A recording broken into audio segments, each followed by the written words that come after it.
है और बोलता है, अरे मैडम, आपको कहीं जाना है क्या? हाँ जाना तो था, पर कोई मेरे मोटापे को देखकर मुझे ले जाने को तैयार ही नहीं है। ऊपर से मेरा मजाक अलग उड़ा रहे हैं। अरे मैडम, ये लोगों को अकल नहीं है। आप लोगों से ही तो हमारा घर चलता है। आप बैठिए मेरे रिक्शा में, मैं आपको छोड़ देता हूँ। तुम बड़े ही भले आदमी हो, मुझे पीपल के पेड़ के पास छोड़ दो बस। जगन, एक समय की बात है जब एक छोटे से शहर में एक गरीब बस्ती में एक बहुत ही गरीब परिवार रहता था। उस परिवार में जगन, उसकी पत्नी सुशीला और उनके 2 बच्चे पिंकी और छोटू रहते थे। जगन एक दुकान पर साफ सफाई का काम करता था और उसी से अपने घर का खर्च चला रहा था। जगन बड़ा ही कमजोर था और ठीक से काम नहीं कर पाता था, इसलिए एक दिन उसका मालिक उसे काम से निकाल देता है। जगन बड़ा उदास हो जाता है और उदास होकर घर वापस आ जाता है। उसे ऐसे देख उसकी बीवी उससे पूछती है, क्या हुआ जी, आज जल्दी कैसे आ गए? बड़े परेशान दिख रहे हो, तबीयत तो ठीक है ना? हाँ, तबीयत तो ठीक है, बस मालिक ने काम से निकाल दिया। क्या काम से निकाल दिया? पर क्यों, ऐसे कैसे निकाल दिया? मैं इतना कमजोर हूँ कि ठीक से काम नहीं कर पा रहा था, तो बस मुझे काम से निकाल दिया। अब हम क्या करेंगे? पहले ही इतने बुरे दिन चल रहे थे और अब ये सब। कोई नहीं, मैं कल जाकर नया काम ढूंढता हूँ। अगले दिन जगन काम ढूंढने के लिए निकल पड़ता है। वो एक दुकान पर जाकर काम मांगता है पर उसे कहीं काम नहीं मिलता। जगन बड़ा परेशान हो जाता है कि आखिर अब वो अपने घर का खर्चा कैसे चलाएगा। वो शाम को थक हार कर वापस घर लौटा है। अब घर आकर उसकी पत्नी उससे फिर से पूछती है कि उसे कोई काम मिला। जब जगन उसे बताता है कि उसे कहीं कोई काम नहीं मिला तो वो भी बड़ी परेशान हो जाती है। दोनों आपस में बात कर ही रहे होते हैं कि तभी सुशीला उसे बताती है कि पड़ोस के राजू का एक्सीडेंट हो गया है। दोनों उसी वक्त राजू के घर उसे देखने जाते हैं। अरे ये एक्सीडेंट कैसे हो गया? अरे मैं रिक्शा चला रहा था तो बस सामने से एक बाइक वाले ने टक्कर मार दी।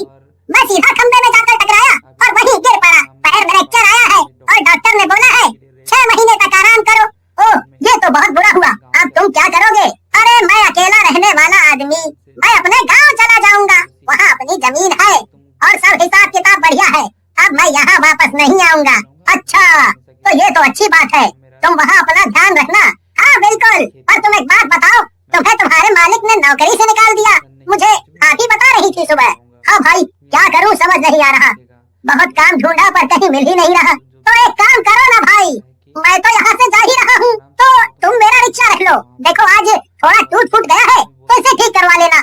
मेरे तो किसी काम का नहीं है। अरे पर मेरे पास इसको खरीदने के लिए पैसे नहीं है। क्यों शर्मिंदा करते हो भाई? भाभी और तुमने हर मुश्किल में मेरा साथ दिया, बीमारी में खाना बना बना कर दिया। ये रिक्शा तुम रखो बस, और अब कुछ बोलना मत। हाँ। राजू अपना रिक्शा जगन को दे देता है। जगन बड़ा खुश हो जाता है और राजू का शुक्रिया करता है। अगले ही दिन से जगन रिक्शा लेकर उसकी मरम्मत करवाने पहुंच जाता है। उसके बाद वो सवारी ढूंढने लगता है। पहले दिन उसे एक भी सवारी नहीं मिलती। वो बड़ा दुखी होता है क्योंकि घर में खाने को कुछ नहीं होता और सब उसके इंतजार में भूखे बैठे होते हैं। वो दुखी होकर घर वापस जा ही रहा होता है कि रास्ते में उसे बहुत मोटी औरत दिखती है। उसके पास 2-4 रिक्शे वाले खड़े होते हैं। अरे भैया, वो मुझे पीपल के पेड़ के पास छोड़ दोगे? नहीं नहीं मैडम, आप किसी और से पूछ लो। अरे भैया, आप चलोगे क्या? अरे मैडम, मेरे रिक्शा में थोड़ी दिक्कत है, इसीलिए आप किसी और से पूछ लो। उस औरत के मोटापे की वजह से कोई उसे अपने रिक्शे में नहीं बिठाता। सब उसका पीछे से मजाक उड़ाने लगते हैं और उस पर हंसने लगते हैं। आखिर में वो हार कर पैदल ही चलने लगती है। उससे चला नहीं जा रहा होता और ये देखकर जगन को उस पर तरस आ जाता है। वो रिक्शा ले जाकर उस औरत के पास रोकता है और बोलता है, अरे मैडम, आपको कहीं जाना है क्या? हाँ जाना तो था, पर कोई मेरे मोटापे को देखकर मुझे ले जाने को तैयार ही नहीं है। ऊपर से मेरा मजाक अलग उड़ा रहे हैं। अरे मैडम, ये लोगों को अकल नहीं है। आप लोगों से ही तो हमारा घर चलता है। आप बैठिए मेरे रिक्शा में, मैं आपको छोड़ देता हूँ। तुम बड़े ही भले आदमी हो, मुझे पीपल के पेड़ के पास छोड़ दो बस। जगन रिक्शा संभालता है और मन ही मन सोच रहा होता है कि वो कैसे आखिर उस औरत कर जाएगा। मोटी औरत जगन के रिक्शे में बैठ जाती है, पर जगन का रिक्शा अब जरा भी भारी नहीं लग रहा होता। वो उस मोटी औरत की तरफ देखता है और सोचता है कि आखिर उसके बैठने पर रिक्शे का वजन जरा भी क्यों नहीं बढ़ा। जगन रिक्शे को चलाना शुरू कर देता है। पीछे बैठी मोटी औरत रास्ते में अचानक मोटी चुड़ैल में बदल जाती है। जगन बड़ा ही हैरान होता है। उसे लगता है कि उसके रिक्शे में कोई बैठा ही नहीं है। अरे मैडम, आप रिक्शे में बैठी हो या उतर गई? मैं तो रिक्शे में ही बैठी हूँ। क्यों, क्या हुआ? तुम ऐसे क्यों पूछ रहे हो? नहीं कुछ नहीं, बस ऐसे ही पूछा। अच्छा, तुम्हारा घर कहाँ है? रिक्शा कब से चला रहे हो? पहले तो कभी नहीं देखा। जी मैं यही बस्ती में रहता हूँ। कल तक एक दुकान में साफ सफाई का काम करता था, पर मुझसे कुछ नुकसान हो गया तो मालिक ने मुझे नौकरी से निकाल दिया। तो उसके बाद मेरे पड़ोसी ने मुझे अपना ये रिक्शा चलाने को दे दिया। मेरे घर में हम 4 लोग हैं और कमाने वाला बस मैं। बहुत गरीब है हम लोग और खाने को भी नहीं होता है कभी कभी। तो आज सुबह से रिक्शा लेकर निकला था पर कोई सवारी नहीं मिली। शुक्र जो आप मिल गयी, कम से कम घर कुछ पैसे तो लेकर जाऊंगा। अरे तुम्हारी जिंदगी में तो बड़े दुख है। तभी मैं सोचूं कि आखिर मैं इतनी मोटी हूँ फिर भी तुमने मुझे कैसे बिठा लिया। ऐसी बात नहीं है मैडम जी, मेरी मजबूरी नहीं भी होती तो भी आपको बैठा लेता। मुझे बिल्कुल अच्छा नहीं लग रहा था कि आप इतनी मुश्किल से चल पा रही थी। पूरे रास्ते जगन और मोटी चुड़ैल आपस में बातें करते रहते हैं और जगन को जरा भी शक नहीं होता कि उसके रिक्शे में जो बैठी है वो कोई मोटी औरत नहीं बल्कि एक मोटी चुड़ैल है। जगन पीपल के पेड़ के पास जाकर रिक्शा रोक देता है। वो जैसे ही पीछे मुड़ता है, उसके मुड़ने से पहले ही मोटी चुड़ैल वापस मोटी औरत में बदल जाती है। ये लीजिए मैडम, आपकी जगह आ गई, पर यहाँ तो कोई भी घर नहीं है, यहाँ आपको कहाँ जाना है? अरे तुम वो चिंता मत करो और अपने पैसे लेकर घर जाओ। अरे मैडम, आप इतने ज्यादा पैसे क्यों दे रहे हो? इतने पैसे नहीं बनते हैं आपके। अरे मुझे तुमने बिठाया वो कम है क्या? ये तुम रखो। और हाँ, मैं तुमको रोज इसी वक्त उसी जगह मिलूंगी, तो तुम मुझे यहाँ तक रोज छोड़ दिया करना। जगन उस औरत का शुक्रिया करके अपना रिक्शा लेकर निकल जाता है। उसके जाते ही मोटी औरत वापस मोटी चुड़ैल में बदल जाती है। वो पीपल का पेड़ ही उस मोटी चुड़ैल का घर होता है। इधर जगन ढेर सारा राशन लेकर घर पहुँचता है। इतना राशन देख उसकी बीवी हैरान रह जाती है। अरे बाप रे, इतना राशन आप कहाँ से और कैसे ले आए? अरे बाबा, आप क्या क्या लेकर आए हो? अरे बच्चों, मैं बहुत कुछ लाया हूँ और तुम दोनों के लिए खूब सारी चीज भी। जल्दी दो ना बाबा, क्या क्या लाए हो दिखाओ ना।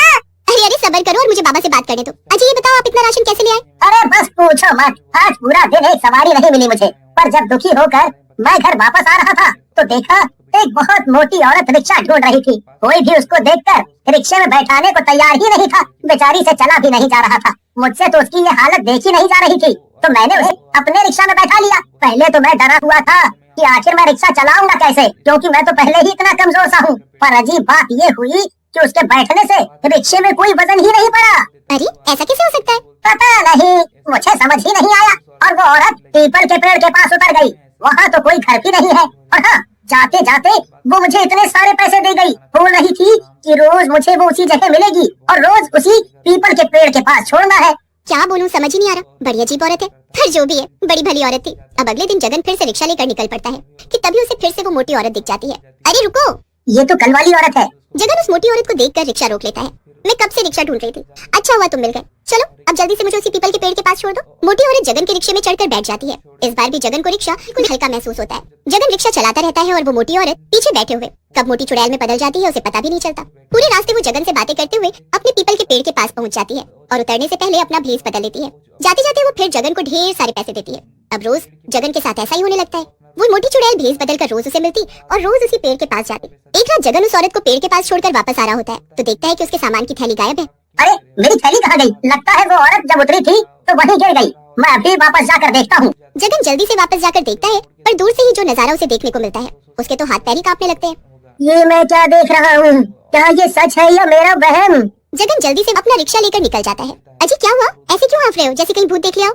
भूत नहीं, चुड़ैल। ये क्या बोल रहे हो? पता है, जिस मोटी औरत को मैं रोज पीपल के पेड़ के पास छोड़ता हूँ वो दरअसल एक मोटी चुड़ैल है जो उस पीपल के पेड़ पर ही रहती है। इसीलिए वो वहाँ के लिए रोज रिक्शा करती है। सुशीला को तो जगन की बातों पर यकीन ही नहीं होता, पर फिर काफी देर बाद उसे समझ में आता है कि जगन जो बोल रहा है वो सच है। जगन सुशीला को वापस उस रास्ते पर जाने के लिए मना करता है, पर सुशीला उससे बोलती है, तुम पागल हो क्या? एक बात बताओ, वो तुम्हारा कोई नुकसान कर रही है क्या? वो तो तुमने पहले दिन उसे रिक्शे में बिठाया तो वो तुम्हारी मदद कर रही है। तुम भूल जाओ कि वो चुड़ैल है।